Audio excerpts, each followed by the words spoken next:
저는 서민 교수께 좀 질의를 하도록 하겠습니다. 네, 우선 교수님 바쁘신 와중에서도 출석해 주셔서 대단히 고맙습니다. 저도 불러주셔서 감사합니다. 네, 교수님 영화 기생충 보셨죠? 예, 봤습니다. 네, 영화 기생충은 진짜 기생충을 다룬 것이 아니라 어떤 사회적인 현상을 빗댄 것이죠. 네, 맞습니다. 네. 네. 참고인으로 저희가 그 채택을 요청했을 때 우여곡절이 좀 많았습니다. 네. 네. 반대 사유가 여당에서 기생충을 전공하는 학자라는 것이었는데요. 네. 네. 그때 좀 어떤 생각이 드셨습니까? 그때 이제 기생충학을 한 게 조금 후회됐습니다. 그러니까 기생충학이라는 사유가 이제 참고인이 안 되는 사유라고 해서 제가 좀 안타까웠습니다. 그러니까 뭐 참고인이 꼭 되겠다는 건 아니지만 그런 이유로 거부가 된다는 건 약간 저에 대한, 그러니까 기생충학에 대한 그 모독이자 기생충에 대한 모독처럼 느껴졌습니다. 네. 그러니까 기생충이 사실 말을 안 해, 우리가 몰라서 그렇지 정말 열심히 하루하루를 사는 우리 인간의 모습을 닮은 그런 애들이거든요. 그래서 그런 애들을 연구한다는 거에 항상 자부심을 갖고 있는데 그게 거부 사유라서 좀 아쉬웠습니다. 네. 저희가 다른 것보다는 요즘에 그 정치 사회 전반의 분야에 걸쳐서 네. 어떤 칼럼을 쓴다거나 네. 사회적 진단을 하기 때문에 저희가 좀 요청을 드린 거거든요. 그리고 이른바 조국 흑서 공동 저자시잖아요. 네. 네. 그래서 그런 점이 많이 알려졌을 텐데 기생충 학자라서 채택이 안 된다. 네. 네, 이런 이야기가 나왔거든요. 네. 네, 동의하시죠? 네, 네. 어쨌든 지금 저는 이제 기생충학자가 아니라 이제 조국서 저자로서 그냥 나온 거고 그렇게 받아들였으면 좋겠습니다. 네. 네, 서 교수님께서는 노사모 출신의 칼럼니스트입니다. 네, 맞습니다. 네, 당시에 노사모 활동으로 또 노사모 활동을 거쳤기 때문에 노무현 대통령의 지지자였기 때문에 어떤 글이라든지 말이라든지 이런 게 더 관심을 끌거든요. 그런데 문재인 대통령과 더불어민주당의 이른바 친조국 인사들에 대해서는 굉장히 날선 비판을 쏟아내고 있습니다. 네. 네, 조금 이색적이에요. 왜냐하면은 네. 노사모 출신이기 때문에. 네. 네, 그러니까 사실 저는 제가 한 번도 진보의 편에서 벗어난다는 생각을 한 번도 해본 적이 없고요. 그냥 죽을 때까지 이제 진보의 그늘 안에 살겠고 진보를 응원할 것이라고 생각했었는데 이제 2019년 이제 9월에 그러니까 8월 정도에 이제 소위 조국 사태라고 하는 일이 벌어집니다. 이제 거기서 이제 제가 믿었던 진보의 모습이 다 이렇게 무너져 내리고 그리고 좀 내로남불이라고 하는 그런 현상이 이제 자리를 잡고 그래서 그 진보라고 하는 사람들이 제가 생각하는 것처럼 국민을 위하는 뭐 그런 마음만 있는 게 아니라 그냥 자기 특권층을 대변하는 뭐 그런 마음도 있는 것 같아서 굉장히 실망을 했고요. 그때부터 이제 고민하다가 이제 비판을 하기 시작했습니다. 네. 그러면 응축적으로 교수님, 네. 그 조국 사태 그리고 조국 사태에서 조국 씨를 옹호하는 그런 분은 가짜 진보라는 거죠? 예, 저는 그렇게 생각합니다. 조국 그분의 의혹이 이제 뭐 재판 결과도 뭐 나왔지만 사실로 드러난 것도 굉장히 많은데 뭐 그것만 봐도 그러니까 꼭 법을 위반하기 떠나서 도덕적으로만 봐도 그분을 응원하는 거는 진보의 참모습이 아니죠. 네. 가짜 진보, 위선이다 이런 네. 말씀 같은데요. 네.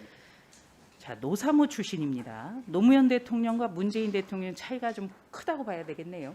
예, 그렇습니다. 노무현 대통령은 자기 자신이 이제 잘못했을 때 진솔하게 사과를 하고 이제 국민에게 용서를 구하는 모습을 아주 여러 차례 보였습니다. 그리고 국민이 언제든지 이렇게 접근할 수 있는 그런 친근한 대통령이었던 걸로 기억합니다. 그래서 그 당시 유행했던 말이 이게 다 노무현 때문이다라는 말이 거의 뭐 국민 유행어가 되다시피 했었는데 지금 문재인 대통령은 감히 이제 문재인 대통령의 존함을 입에도 올리기 어려운 그런 시대인 것 같습니다. 물론 이제 저는 블로그에서 나름대로 이제 비판을 하지만 다른 사람하고 말을 섞을 때 문 대통령에 대해서 이제 얘기할 때 굉장히 부담을 느낍니다. 그리고 네. 항상 이제 뭐 잘못 얘기했다가 공격을 많이 받지 않을까 이런 두려움을 갖고 있습니다. 네.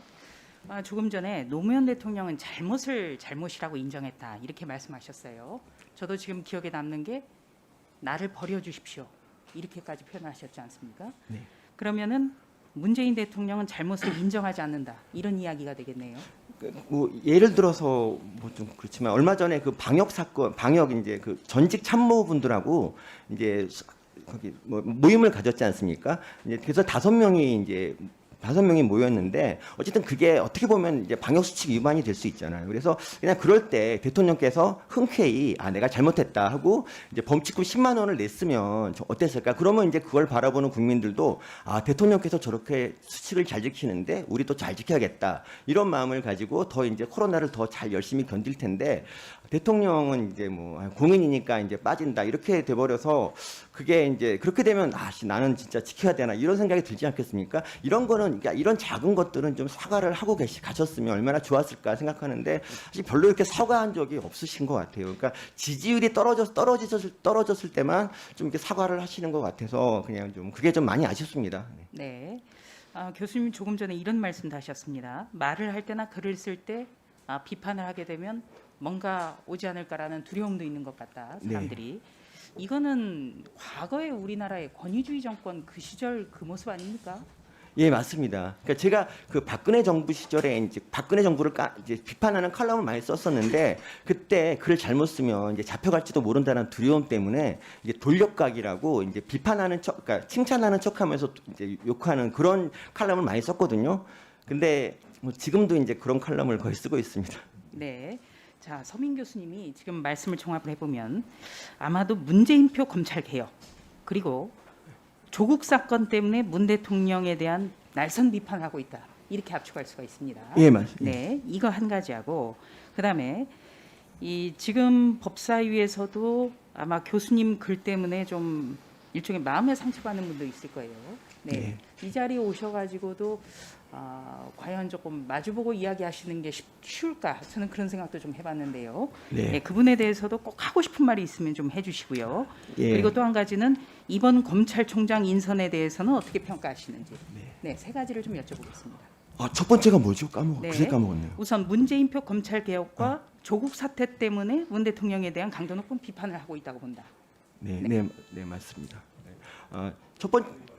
첫 번째 질문에 대한 답변을 드리면 이제 그 원래 검찰 개혁이라는 게 이제 뭐 검찰의 그전 잘못된 관행을 타파하고 그리고 뭐 살아있는 권력이라도 이제 수사를 하는 게 이제 검찰 개혁의 진정한 요체라고 생각하는데 지금 문재인표 검찰 개혁은 그것과 전혀 맞지 않는 반대로 가고 있다고 생각을 합니다. 그래서 굉장히 안타깝고요. 그리고 이제 제가 이제 국회의원 어떤 여당 국회의원 한 분에 대해서 되게 이제 날선 비판을 많이 했던 이유는 그분이 이제 그러니까 국회의원이 되면은 국민을 대변하는 그런 정치를 좀 하시면 좋은데 그게 아니라 어떤 이제 특정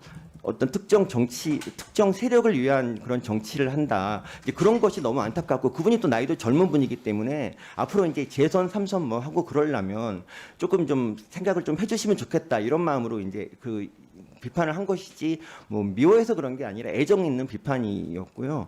그리고 세 번째 질문이 뭐였죠? 네? 이번 검찰총장 인선에 대해서는 그러니까 정권이 원하는 검찰총장은 아마 다른 분이셨겠지만 그분이 그 인선에서 탈락하셨기 때문에 그 남은 분 중에서는 가장 그래도 정권의 마음에 드는 분이었기 때문에 이제 후보가 됐을 거라고 생각합니다. 네. 예, 안산 단원을 김남국입니다. 오늘은 김호수 검찰총장 후보자에 대한 인사청문회 자리입니다.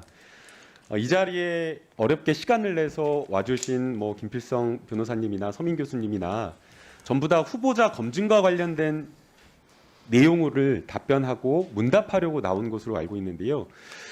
존경하는 조수진 의원님께서 질의한 내용이나 이런 것들을 보면 전부 다 후보자의 어떤 도덕성이라든지 아니면 후보자가 검찰총장으로서 자질을 갖추고 있다든지 아니면 검찰 개혁에 대한 그러한 어떤 질문을 한 것이 아니라 그야말로 지금 서민 교수님이 노사모 활동을 했느냐, 칼럼을 왜 쓰느냐, 문재인 대통령에 대해서 어떻게 생각하냐 이러한 어떤 질문들만 하고 있어서 지금 이 자리에 바쁜 시간을 내서 이 자리에 참고인으로 나와주신 두 분이나 또는 이 방송을 보면서 후보자와 관련된 검증에 대해서 과연 두 전문가가 어떤 이야기를 할지 국민들이 다 보고 있습니다. 그런데 지금 이렇게 무관한 내용으로 계속 이런 질의가 이어진다면 그것은 국민들에게도 송구한 일이라 생각이 들고요. 더더군다나 아무런 어떤 근거나 전문성 없이 그냥 참고인의 입을 빌려서 그냥 문재인 대통령이나 아니면 정부 여당에 대한 그냥 시중의 이야기, 떠도는 이야기를 비난하는 용도로 이렇게 할 것이라고 한다면 이거는 적절한 좀 질의가 아니다라고 생각이 들고요. 그래서 질의를 한다고 하더라도 저희가 적어도 후보자 검증, 인사청문회에 적절한 맞는 그런 질의를 해야 된다라고 생각이 됩니다. 지금 7분이라고 하는 질의 시간을 다 쓰셨는데 7분이라고 하는 질의 시간 대부분 다 전부 다 참고인에 대한 어떤 개인적인 이야기라든가 참고인의 어떤 그런 여러 가지 정치적 견해를 묻는 것에 불과했기 때문에 좀 적절하지 않은 질문이었다라는 생각이 들고요. 이런 부분에 있어서는 좀 저희가 인사청문회 목적에 맞게 좀 질의를 하는 게 필요하다라고 생각이 됩니다. 네. 오늘 서민 교수님께 물어본 것은요. 그 김오수 장관 후보자에 대해서 박범계 장관부터 문재인 정부의 검찰 개혁의 적임자다 이렇게 말씀을 했기 때문에 우리가 문재인 정부의 이른바 문재인표 검찰 개혁에 대해서 일반적인 눈높이는 어떨까? 이것 때문에 여쭤봤다는 점을 다시 한번 좀 강조를 드리고요. 그리고 또 문재인표 검찰 개혁이라는 주장이 2019년 가을 조국 사태로부터 굉장히 이상한 것이다 라고 국민들이 생각하고 있기 때문에 그 점을 물어봤다. 네. 그리고 누구나 질의할 수 있다라는 점도 좀 말씀드립니다. 이상입니다. 저희들은 오늘 이 청문회 시작 즈음에 제가 말씀드렸다시피 후보자의 자질이나 도덕성, 능력 측면에서 검증할 수 있게끔 정인은 반드시 필요하다. 100번 양보하여 박준영 변호사는 정인으로 꼭 필요하다. 그리고 참고인 한두 분 필요하다. 그렇게 했음에도 불구하고 저희들은 패키지로 주장을 했는데 서민 교수를 참고인으로 독단적으로 밀어붙인 것은 민주당이라는 말씀을 다시 드리고요. 김오수 후보자가 누가 봐도 정치 편향성을 가지고 있다. 그게 정평입니다. 지금 검찰에서는 어떤 평가가 있냐면 김오수 총장감이 아니다. 그러나 이성윤보다는 낫지 않냐. 뭐 이런 식입니다. 검찰 내부에서. 과연 이런 이야기가 왜 나왔느냐. 그럼에도 불구하고 검찰총장 후보로 지명한 문재인 대통령의 인식에 대해서 저희들이 이야기를 안 할 수가 없습니다. 그러니까 자연스럽게 문재인 대통령에 대한 이야기가 나올 수밖에 없죠. 그런 걸 가지고 상대 의원이 질의하는 내용을 가지고 또 힘 있는 집권 여당에서 질의 내용에 대해서 시시콜콜 시비를 또 거는 것은 옳지 않다. 이것이 오히려 시간 낭비다. 귀한 시간 내신 분들에게. 그래서 오늘 참고인으로 출석하신 두 분이 허심탄회하게 말씀할 수 있는 장은 열어주는 것이 맞겠다 싶습니다.